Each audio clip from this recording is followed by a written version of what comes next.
Shut up and sit down.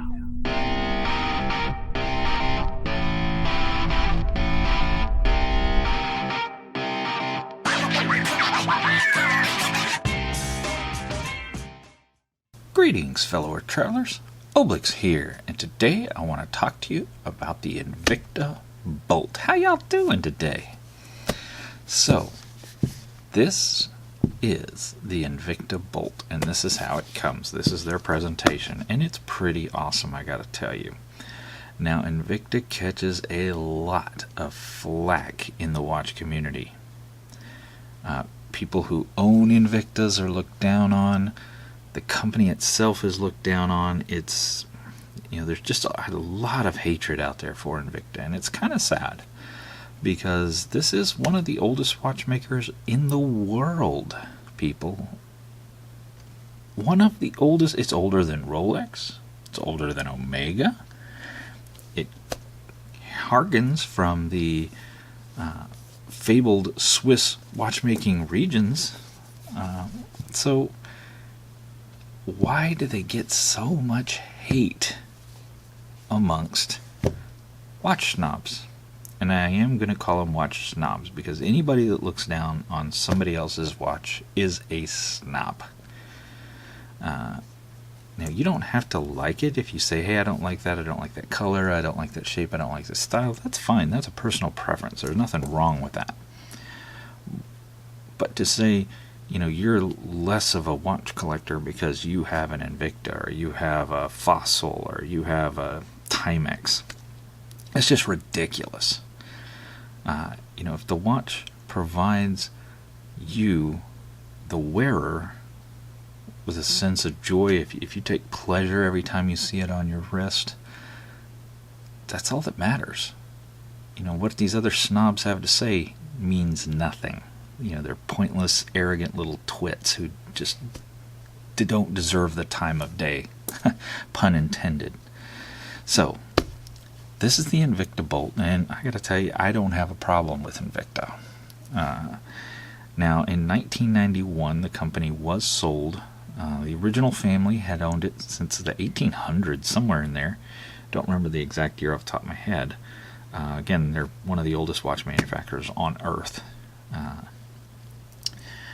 The family sold it in 1991. The group that bought it kind of took a different direction, which is a lot of where the hate comes from, I believe. And they make bigger, bolder, brasher watches, flamboyant watches. Which I get, that's not, a lot of people's thing. A lot of people don't like that. They want, they're in all these ritzy, yuppie types are into those minimalist, disappear watches, which is fine if that's what you like. But don't knock the people that do like the bigger, bolder, brasher watches, because it's their right to like it. If they like it, who are you to say it's bad? Let them be. So, the Invicta Bolt. I've been up on my high horse for long enough. This is the presentation, and I got to tell you, it's pretty awesome. Bright yellow box. I mean, it jumps out at you just sitting on the shelf, right? It's a hard box all the way around. Invicta stitched across, or raised across the front. It's not stitched, but it is raised, and that's the only branding on the whole thing. The whole rest of the box, just bright yellow. It does have this neat texture across the top, common on Invicta boxes.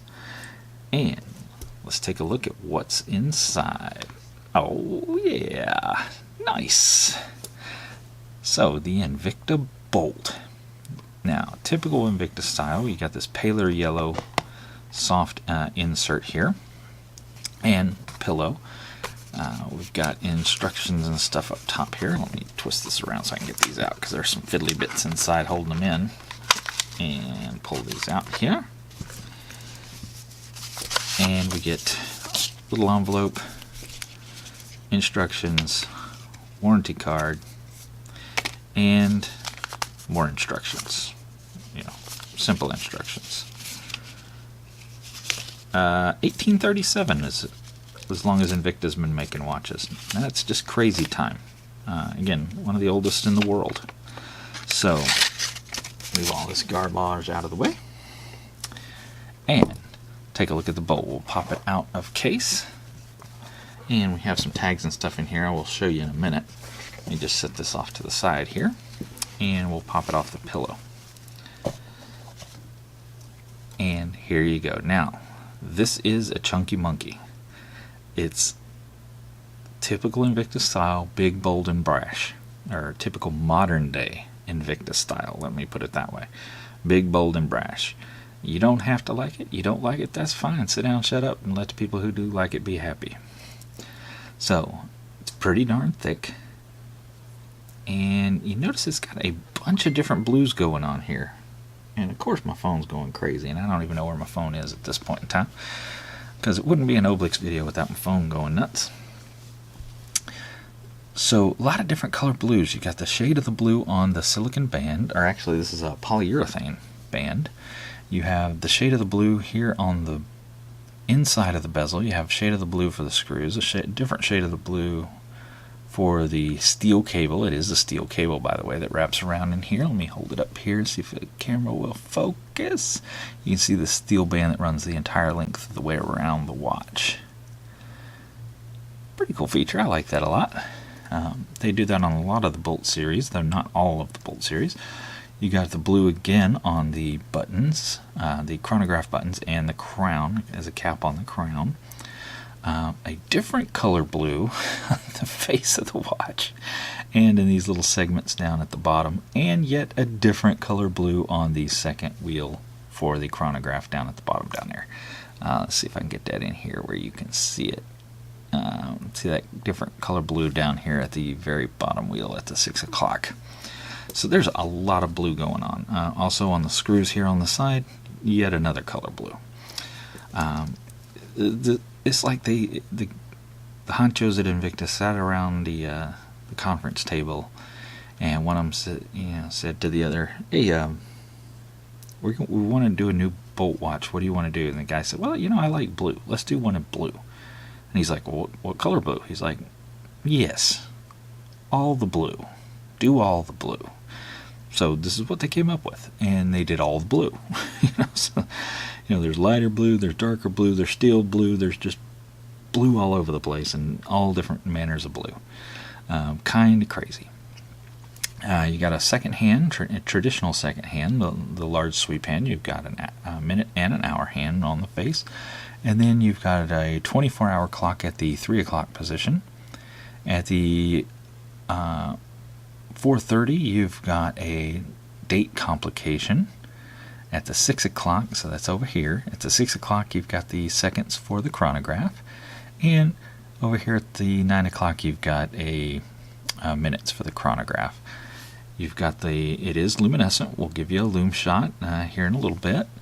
The lume pips are raised around the sloped angle of the bezel. It's got it's very raked from the edge of the bezel here down to the face. It's got a nice little rake to it, and the pips are raised on that rake. It does have dive markings here, but they're it's not a rotating bezel, so they're kind of useless. They're just there for aesthetics. I love that color blue where the Invicta logo is at the top. Man, that is a gorgeous blue, and that's actually what led me to buy this watch, was that absolutely stunning color of blue. It very closely resembles the blue on my Seiko, my wear watch of the day, my Seiko SNKN 41. Fantastic automatic watch, by the way. We'll be reviewing that one later. So again, it's a chunky monkey. There is Invicta branding on the buckle, but there's not on the crown. It is a textured crown.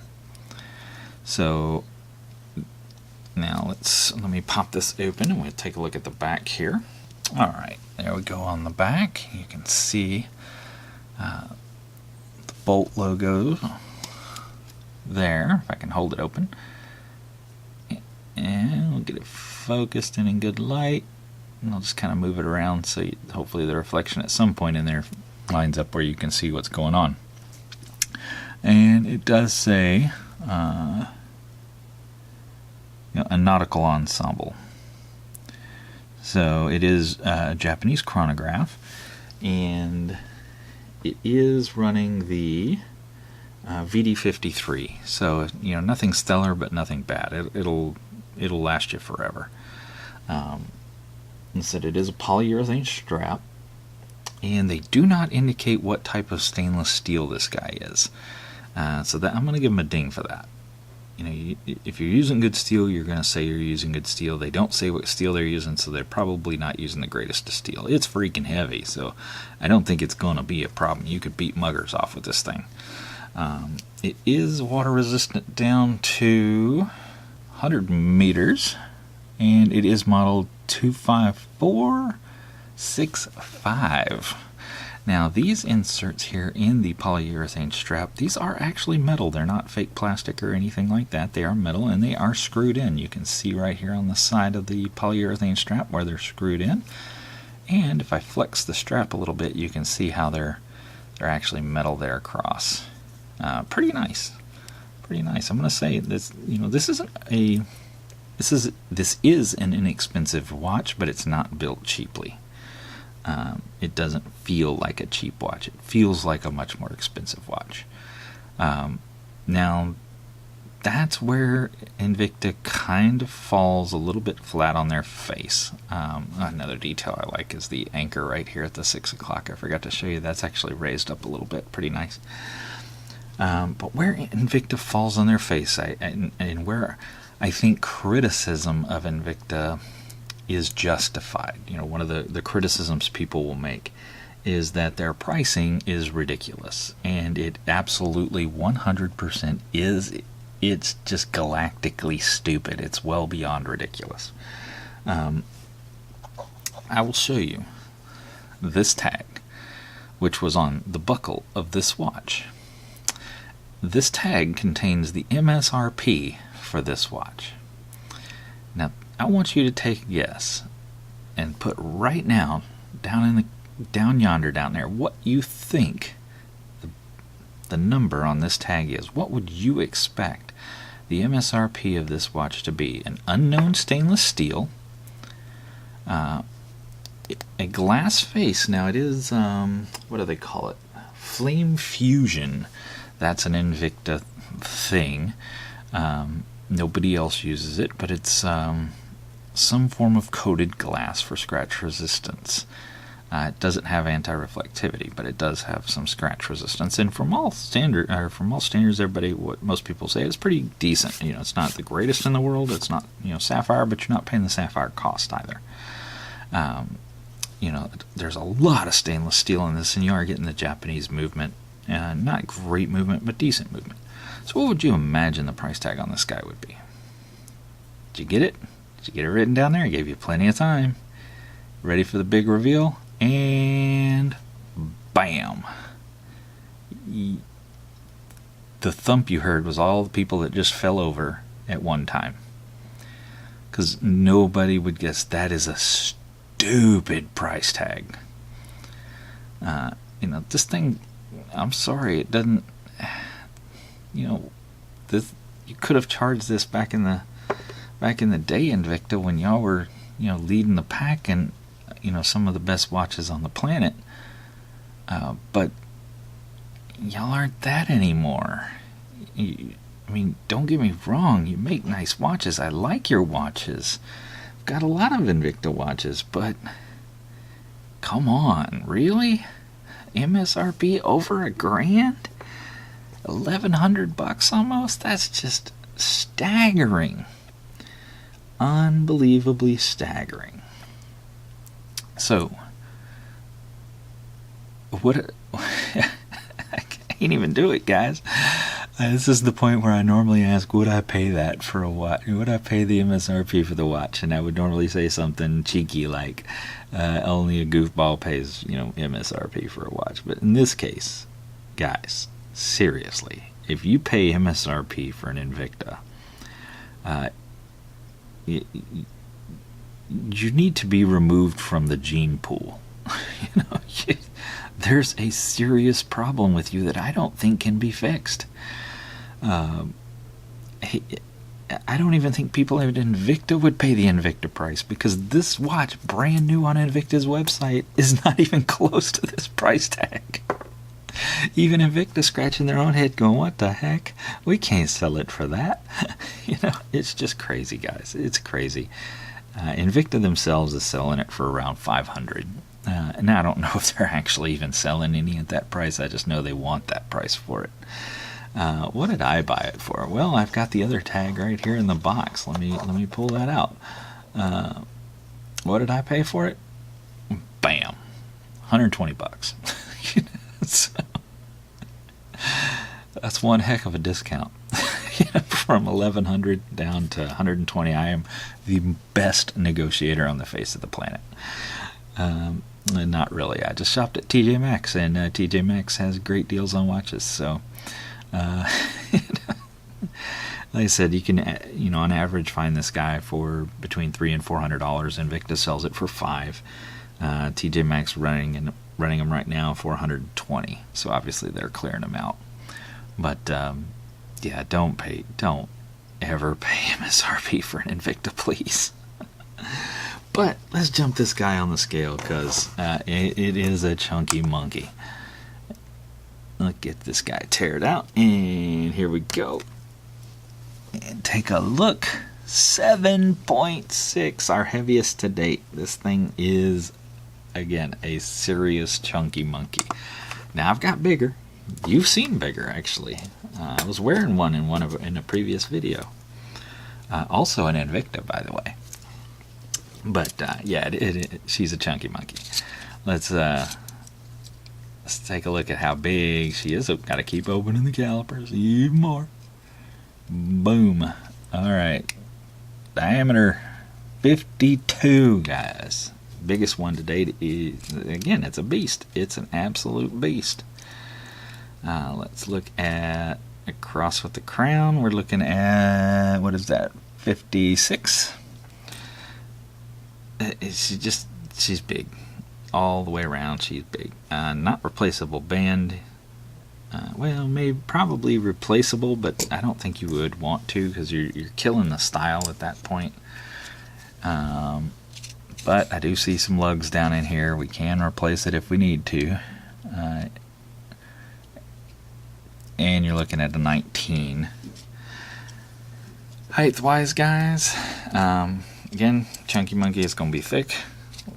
Let's take a look. And we're looking at 17, almost 18. So on the height. She's a big beast all the way around. So, Hall of Famer? No. Again, Hall of Famer means, would I buy it again if something were to happen to it? No, I wouldn't. It was a one-time purchase because it was fun. It was something I wanted to do. It put a smile on my face. I got some enjoyment out of it. This guy's actually on the chopping block. I'm going to be selling him pretty soon because I've got another very similar watch from a different manufacturer on the way in. Should be shipping out tomorrow. So another, blue silicon band, blue on the inside, little bit larger watch. I just don't need two of the same thing sitting here. So it's on the chopping block. It'll probably be gone later this week. But I have enjoyed my time with it. I don't knock Invicta. I don't have a problem with them. Other than that price tag is stupid. But as far as a watch manufacturer, they do just fine. Got no problems. People give them crap because they build big old fat chunky monkey watches, but some people like fat chunky monkey watches, And, sit down, shut up, don't knock us. Let us have our good time. Let's get this guy on wrist. And today I am Schwarzkopfing it, as kind of is my norm. I got the Pebble time on this one. Got a few days left until June 30th when Fitbit cuts us off. Irritatingly, taking the heart and soul out of an amazing watch and forcing us into their stupid watches that nobody buys, which is why they're struggling as a company right now. I'm on my soapbox again. I'm going to try to get off. And got the Seiko SNK N41. A fantastic little automatic watch. We'll pull this guy off. Automatic movement. Great little watch. We'll do a review on that one later down the road. So let's get this guy on wrist. and take a look at the Invicta Bolt. I mean, just everything's chunky about this guy. That buckle is huge. Now, there we go on wrist. Again, it is a big watch, but it doesn't restrict or hinder movement. I don't even, I don't rub up against it or feel it in any way when I'm moving around. It's heavy. Remember, we put it on scale. It's chunky. So when you twist your wrist this way, you are going to feel that weight. When you go this way, you're going to feel that weight pulling down on the watch. But if you cinch it down real good with that big old heavy buckle back there, it's going to stay put. You're just going to, you twist your wrist quickly, you're going to feel it kind of dragging you a little further along than you would normally do. Now, one thing I don't like is this tab right here is a little bit long. You see when I pull it out, how it's covering up that detail of those metal bits inside that polycarbonate band. This tab is a little too long for my taste, and I am having to cinch it up pretty good. And I don't have small wrists, guys, so they built this thing for, who in their right mind? Yeah, I don't think I ever met nobody with no wrist that big. That's a heck of a wrist right there. I guess there might be somebody, but man, about 9 feet tall. Let's show it to you this way where everything's right side up to you and it's on wrist. There we go. Again, it's a heavy piece, but I don't mind a heavy piece as long as it's not so heavy I can't pick my arm up. Now that'd be just crazy. I'm not going to try to run a marathon with this thing either. But just walking around for the day, not a problem, especially on a weekend. Now, where would I use this guy? I wear this casually, so weekends is a good time to throw it on. I'm just wandering around the store, hanging out by the pool. It is water resistant. I have no problem getting it wet because of the polycarbonate band. It's not leather or anything. There's nothing on here that's going to get jacked up with a little bit of water. Make sure you do dry it out real good because water is going to get in and around this braided metal line and eventually can cause rust. Stainless steel does rust, folks, if you're not taking care of it. It's just a little bit harder to rust than regular steel. Just make sure you give it time to dry out real good. Don't leave it in a moist environment. It'll be fine if you've gotten it wet. On a rainy day, great watch. That way you don't have to worry about it, running from your car to the building or whatever. It's no worries at all. It's going to handle the rain just fine. It's got decent looms, so if you're out at night, it's a good night watch as well. Camping, a little bit heavy if you're trying to do backpacking and stuff. You probably don't want those extra ounces. But if you're car camping, something like that, it'll suit you just fine. Okay, the loom on this guy, and I'll pop a loom shot in, is pretty good. All these pips around the outside here will light up, as well as the hour, minute, second hands, the 24-hour hand over here at the 3 o'clock, and the chronograph's minute hand over here at the 9 o'clock. Now the chronograph second does not light up, but you'll see from the loom shot it's pretty darn decent. Now there is a unique chronograph function. Let me pull it in so you can see it. I'm going to just start the chronograph going.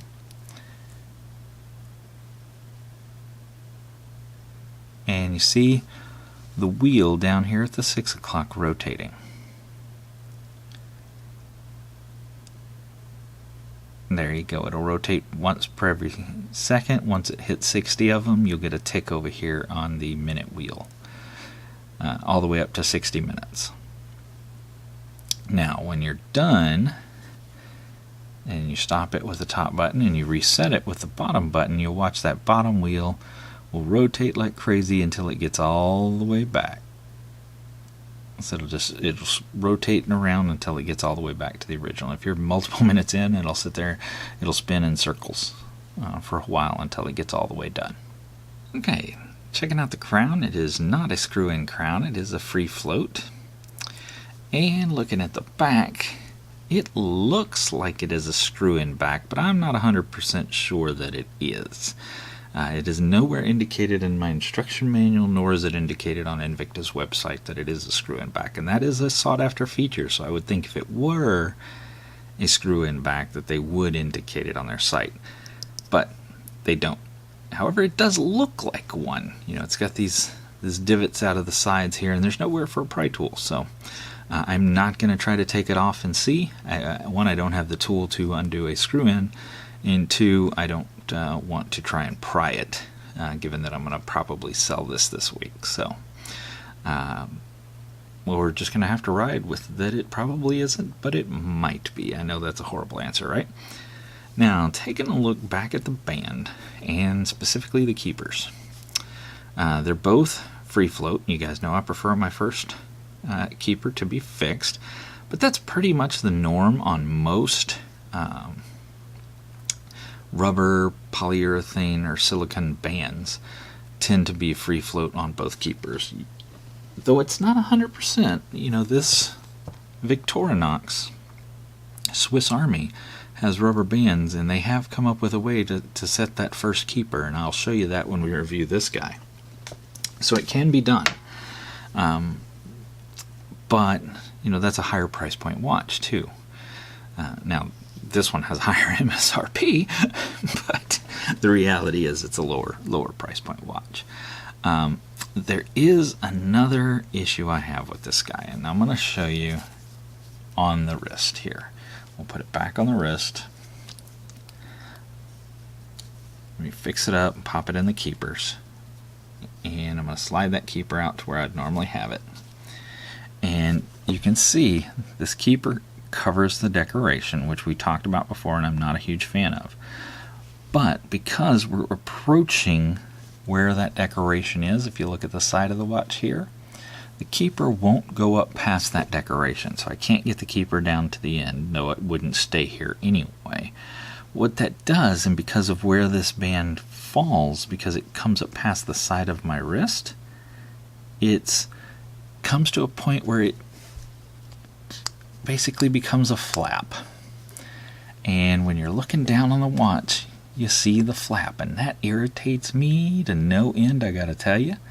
Because what happens is you're walking around, and every time this thing hits a wall or a desk or a chair, it's always catching things that I'm either banging the face of the watch because the watch is so huge and so heavy, or I'm catching that as I walk around. And plus, you got to see it. Every time I look down, I see this profile right here with this extra point at the end down here, and that just drives me nuts. So that's one of the reasons I'm going to be selling this guy this week, I believe. In addition to having another watch coming in with extremely similar colorations, but that is just obnoxious. Yeah, I don't know if I can really give Invicta a knock on that. I mean, obviously they're trying to make a bigger watch for bigger people, and there may be somebody with a wrist that big that needs that much length, on their rubber strap. But I got to say that's probably the exception, not the norm. So I do think it is probably a little bit long for most people. Maybe just sell an extra XL band if you need to, but I can't imagine you're going to sell a whole bunch of them. I think a shorter band's probably fine. One that doesn't come up past the decoration so that it hides them, because they look cool. Let's show them off. Let's not hide them, especially on the presentation side of the watch. I mean, this is the side of the watch the world is going to see, and you're going to cover it up.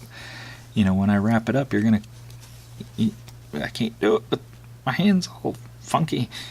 You're going to cover it up with the strap. You spend all that time making these, these nice decorations, and then you hide them. I just don't get it. It baffles me. Again, it's hard to knock Invicta for that because it is a band made for, larger people.